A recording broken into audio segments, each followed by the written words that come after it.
Tapi kan bubur itu bisa kita bikin enak dengan kita kasih ayam suwir, kasih japoy, kasih bumbu, kasih minyak sayur. Jadi intinya nggak boleh ada penyesalan. Intinya jangan diaduk bubur.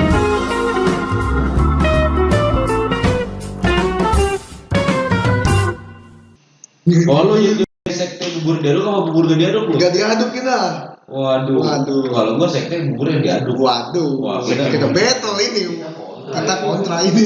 Tidak bisa dibiarkan ini. Bisa. Tidak bisa. Ngapa jadi bubur? Udah lanjut. Kalau gue sekte bubur yang tidak pakai sendok. Mana makannya aja. Atau nggak diuyuk. Waduh, ini lebih parah lagi. Tuh mengenai bubur yang diaduk atau nggak diaduk. Nggak. Kenapa jadi ke bubur? Ngapa jadi ini ya bahasa Tadi ke itu? PCS, sekarang ke bubur. Lu sih mancing-mancing otak gua travel. Sorry ya. Yang ini ngomongin kita- bubur lah, lapar gue jadinya. Ya kita ada sub lagi. Jadi kita bicara masalah bubur yang diaduk sama diaduk kan ada tuh sektenya tuh. Bahkan ketika gua daftar Tantan atau daftar apa gitu aplikasi-aplikasi chattingan atau apa, itu dia ada dimasukin loh. Sekte bubur yang diaduk sama yang gak diaduk dan itu ada opsinya lu bisa pilih. Waduh.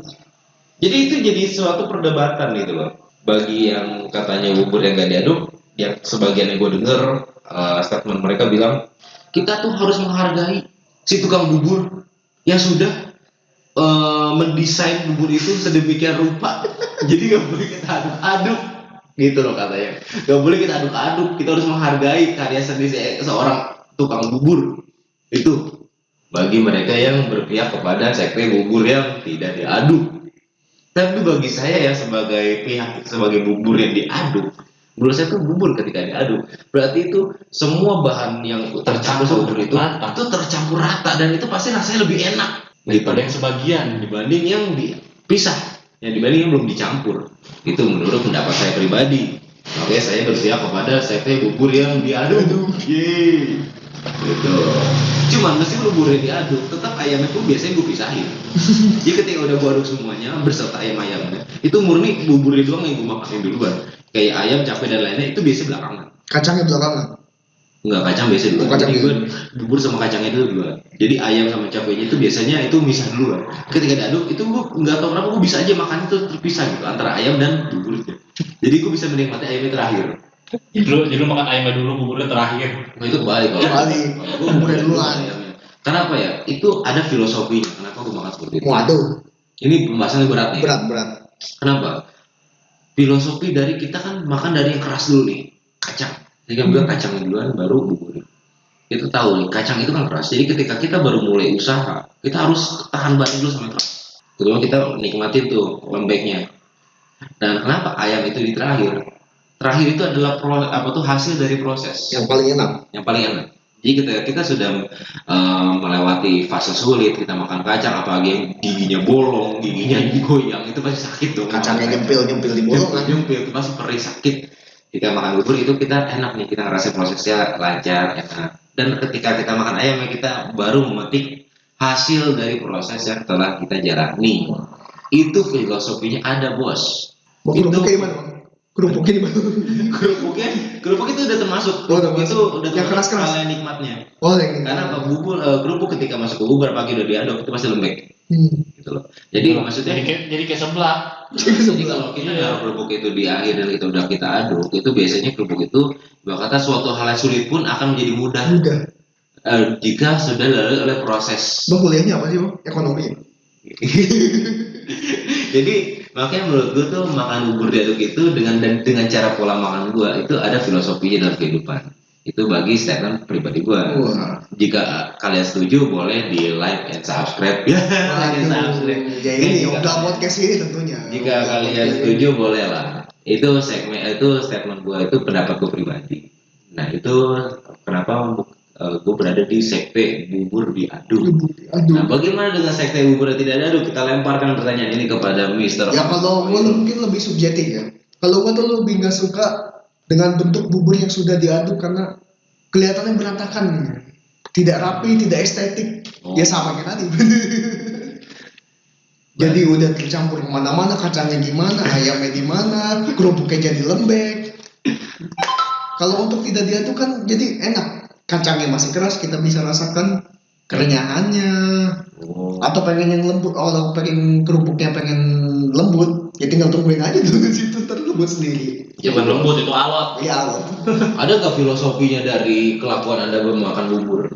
filosofi mumpung saya bukan anak ekonomi ya, jadi nggak tahu. Enggak, filosofi itu nggak harus dari ekonomi. Filosofi itu adalah ilmu yang mengajarkan tentang pengertian suatu hal gitu loh. Pengertian suatu hal, terus makna dari suatu hal. Arti. Maknanya, filosofi itu kurang lebih. Jadi ibu kata secara nggak langsung tanpa kita sadari kita pasti tahu dong apa yang kita lakukan tuh harus ada maknanya. Kurang lebih begitu. Jadi filosofi itu sebenarnya karena kayak filsuf kayak gitu, mereka itu orang yang mencari makna dari suatu kejadian, mencari makna dari suatu proses, mencari makna dari suatu apa yang terjadi. Jadi menurut pendapat gue dengan statementnya Ahmad Khairul mengenai bubur yang tidak diaduk, mungkin filosofi adalah dia itu lebih ke arah perfeksionis. Dia ingin merasakan suatu hal itu satu demi satu, step by step. Mungkin tipe orang seperti itu. Nah, kalau dari secara filosofinya, dia tipe orang step by step, ingin merasakan setiap prosesnya yang dilaluinya step by step, satu demi satu. Dia rasakan setiap kesulitan. Dan lu bisa memilih step mana yang makan lu. Nah, Lalui dulu, lebih dulu. Misalkan lu mau makan kacangnya dulu. Nah. Kalau diaduk kan lu nggak tahu kacangnya di mana, ayamnya di mana. itu. Apa yang udah kecampur.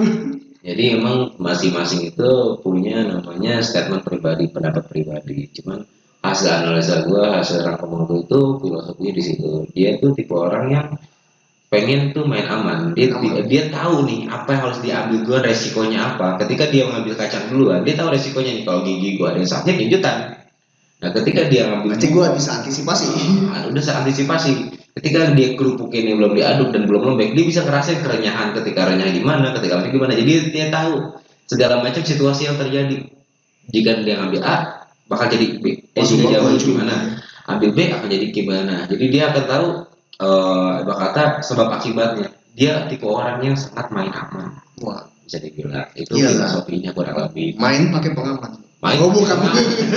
Bukan begitu ya dimaksud. Jangan, Aduh. jangan bikin otak gue terganggu lagi gitu kan. Udah. Iya, intinya dia nggak mau ribet lah gitu. Nah, iya.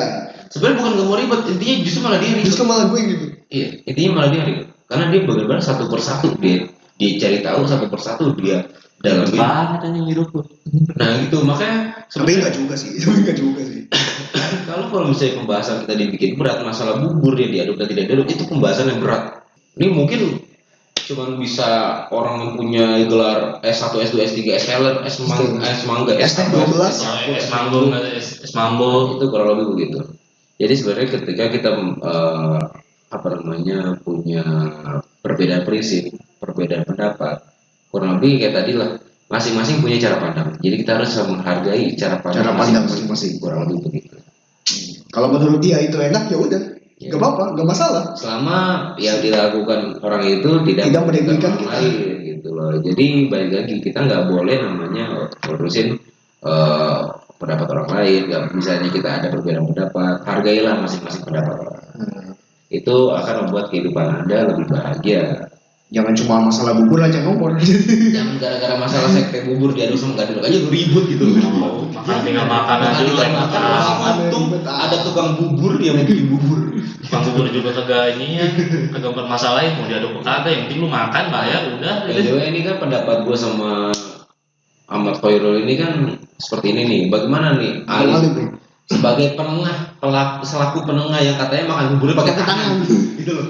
Coba gimana? Coba gitu. Itu aneh. Itu filosofinya apa itu? Biar Bubur tuh aja. panas, lembek pakai tangan gitu kan. Ya, iya. Terus gimana itu? Biar cepet aja. Biar Biar cepet apa? cepet. Cepet tolongnya gitu. Cepet begonya. Aduh. Namanya kan bubur kan cairan ya. Wow, cair. Lu makan pakai tangan. Ya kagak enak megangnya gitu. Nggak ada padat-padatnya. Dipegang di tangan. Pasti lembek cair semua. Kata nih, lu boker mencret, lu pegang nyok. Nah. Ya jangan itu juga. Ngapa dari tadi boker ininya? Agak jomplang ya dari bahas lagu ke bubur. Sebenarnya sih bukannya jomplang bos. Jadi jatuhnya karena tadi gue bilang mohon maaf ya karena otak saya ini gampang travel. Ya, Kayak apalagi tadi gua pakai distract. obrolan kita ini sebenarnya kan nggak ada Intinya maksudnya nggak ada topiknya sama sekali ya, asal jalan aja. Terarah tapi gampang terarah. Jadi kita tuh ibarat apa? Ibarat kapal tuh kabur mulu dari titik koordinatnya. Untung-untung gak ada kapalnya tabrakan ini kita udah. Kita ada koordinatnya, melain mulu. Makanya dikasih arah tapi malah makin diarah lagi. Ada lomba-lomba lewat, kita ikutin lomba-lomba. Ini kayaknya juga bener deh. Jadi ngaco kita. Jadi gimana Mr. Alif? Ada pendapat lain? Sudah sepertinya seperti itu aja. Oke. Sebenarnya mungkin Saya mah tim diaduk, tim nggak diaduk juga sama aja. ya karena emang Mr. Alif ini tipe orang nggak punya prinsip. Ya. Gitu aja. Jadi dia Soal makan emang gak usah pakai prinsip, langsung aja lahap. oh yang Apa-apa. penting asal kenyang. Asal Kenyang, kenyang. tapi bubur mah nggak kenyang ya. 2 jam juga udah lapar. Iya masih untuk hal itu gue setuju sih. Bubur itu nggak bikin kenyang. Cuman lumayan lah buat ya ngotor-ngotorin mulut mah. Bukan ngotor-ngotorin mulut, ngeluarin duit. Jangan gua. Kalau gua nggak beli bubur, kalau lu nggak beli bubur, kalau lu nggak beli bubur, tukang bubur nggak ada yang beli buburnya gimana? Coba pikir, kasihan. Kok gue jadi ganti hujan sih? Pikiran sekte-sekte tukang bubur nggak diaduk dan tidak diaduk itu nggak ada gimana? Pikirin lu mah, lu jangan egois jadi orang lu. Coba lu bayangin, lu lagi dagang bubur, gak ada yang beli bubur lu, gara-gara punya prinsip kayak lu. Kenapa gue yang ditelanjangin sih? Coba bayangin, nggak boleh kayak gitu. Kalau sekarang gini, lu makan bubur pakai sendok atau pakai garpu? Pakai kerupuk. Lu pakai Nyendoknya. Oh, nyendoknya pakai kerupuk. Nyendoknya pakai kerupuk atau pakai sendok? Yang pasti karena gua berhubung saya bubur diaduk, hal itu tidak. Aduh tidak. Nah itu Ini. salah satu keuntungan dari bubur tidak diaduk adalah lu bisa nyendok buburnya dengan kerupuk. Kalau misalkan gak ada sendok, bisa hampir kesundut aja. Oh gitu. Terus lantas untuk apa kita pakai sendok kalau kita bisa pakai kerupuknya? Kenapa? Ya, Ya kalau kerupuknya habis, baru pakai. Bang, apa kerupuk bang? Jadi intinya itu kerupuk fungsinya jadi alis Sendok. sebagai sendok. nyendok. Ya, makanya jadi sendok sekali lahap gitu. Iya, sendok lelap dia nggak mau ribet. Kagak mau. Ya daripada lu nyendok, maksudnya nyendok bubur terus ada kerupuknya jatuh-jatuh, mending sekalian kerupuknya lu jadiin sendok. Intinya dia nggak mau ngerepotin abangnya lah, nyuci 2 kali udah mandi. Karena kalau kita bubur nggak diaduk, maka kerupuknya nggak bakal bisa diambil pakai sendok. Itu kelemahannya. Oh iya. Itu mah itu. Pasti jadi kerupuk. seperti itu. Pasti kerupuknya jatuh-jatuhan terus. Jadi sebenarnya ada plus minusnya. Ada plus minus. Jadi balik lagi untuk filosofi kehidupan. Jadi kalau anda apa namanya tadi pasti apapun yang anda pilih, apapun yang anda yakinin itu benar, pasti ada plus minusnya. Balik lagi saling menghargai pendapat masing-masing. Itu adalah kunci kedamaian dan kerukunan. Bagaimana kita bisa menjadi warga negara yang baik, warga negara yang cinta damai adalah hargai perbedaan, hargai pendapat. Pergadaian Gila, itu bijak banget anjing. Nah, itu